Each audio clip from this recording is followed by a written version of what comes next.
I'd like to share what Brother Jerry was saying, the last part he was saying. I have a topic called prehistoric descendants. And there was a time in Quiapo I presented about that. I quoted from the prophet, dinosaurs in the ark. The purpose is prehistoric descendants. I'd like to share something else, but I'd like to glance at a little bit about this prehistoric descendants. Just take note, I will just be very quick. Write it down. Genesis chapter 1. Which came first, the animals or man? Animals. Genesis chapter 2. Which came first, animals or man? Man. Now, there is a difference between what was written between the two of these. How it was written, it is in Genesis chapter 1, let there. Now, in creation of man, what was written was, let us make man. So, in Genesis chapter 2, how it was written, so just look for the scripture there. And God formed the animals from the dust of the earth, and He brought the animals to the man. Now, these animals does not necessarily have to be supernaturally created immediately. They have been evolving since the beginning of time. There is what is called theistic evolution, wherein the natural process of Earth's creation also involves evolution. Not necessarily the atheistic version of evolution, wherein everything came by accident. This theistic evolution, the natural process of evolution, is still involved. And the animals that were that have been evolving in the prehistoric time, coming into the time of man, when the garden was created, the animals were brought to the man, which were already evolved. Now, let's talk about the serpent. Was he supernaturally created? No. He belonged to the animal kingdom.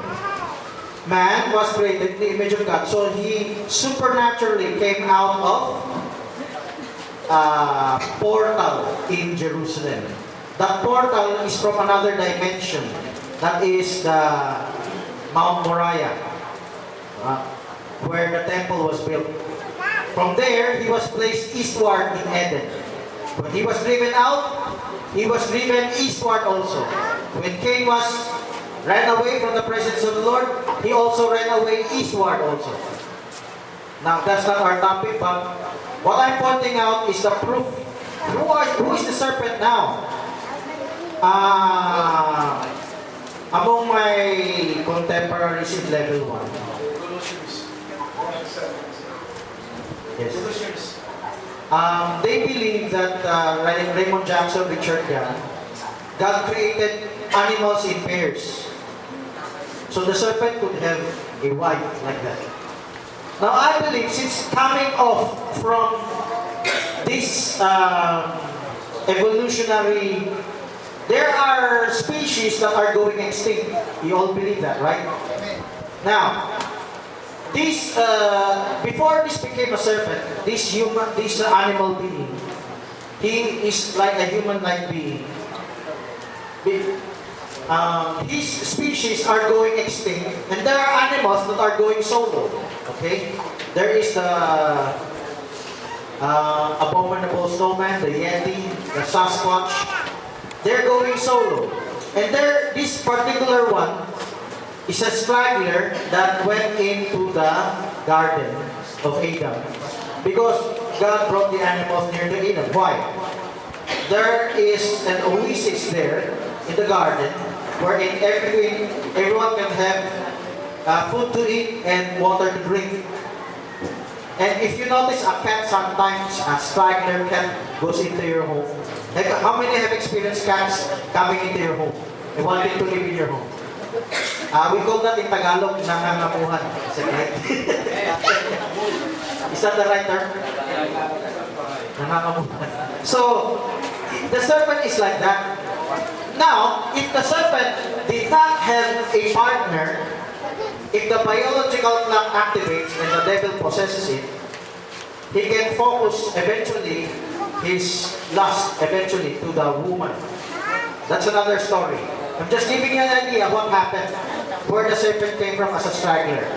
Now, I'd like to expand this thought. Did you know, before the creation of man, Adam, 20,000 years ago, that's more than the time of Adam, there were cave paintings already. So that atheists will say, oh, there's man before the time of Adam. Yes, there is. There is even a bust of a woman. They worship it as idol. They are animals, but the same spirit going the people today. This human Homo sapien in appearance, if you read in the Tagalog Bible, John chapter 8 verse 40, right? Is that the right verse? Or 44. He was a murderer.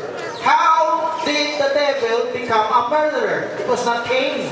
It was the devil. Although he anointed Cain to do it. But before the time of Cain, there was already murder in Tagalog. Mamamatay tao. So there is a human species before the time of Adam. And among these is the descendants that came as a straggler in the Garden of Eden. Now, these prehistoric societies, remember, societies, like animals that congregate into societies, the gorillas, the apes, the dogs. There are animals that congregate together as a superorganism, like the ants. They can move as one. The swallows, the fish in the sea.